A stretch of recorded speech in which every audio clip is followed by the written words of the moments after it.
I call this Maybe Next Year. 3 times in a row, we lost to boroughs. It got to their heads, they talked some mess to the press. They disrespected Arrowhead so much they called it Burrowhead. Oh, their words struck like sticks and stones on the ears of the man we call Chris Jones. Oh, don't forget Magic Mahomes. Maybe next year,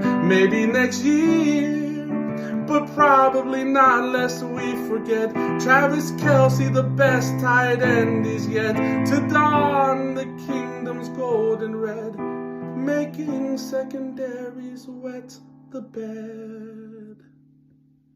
The Chargers should pray on the hour for lightning storms and thunder showers. They thought they had a chance. Doug Peterson and the Jags had other plans. The Broncos trade for Russell Wilson, almost as bad as Rumpelstiltskin. The Raiders wished upon a star when they put it all on Derek Carr. Maybe next year,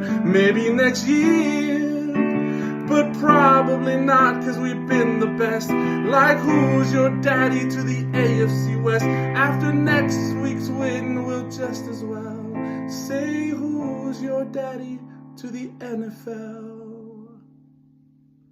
But before the game starts, we'll place our hands on our hearts. A performance by Chris Stapleton of the anthem wrote for our nation.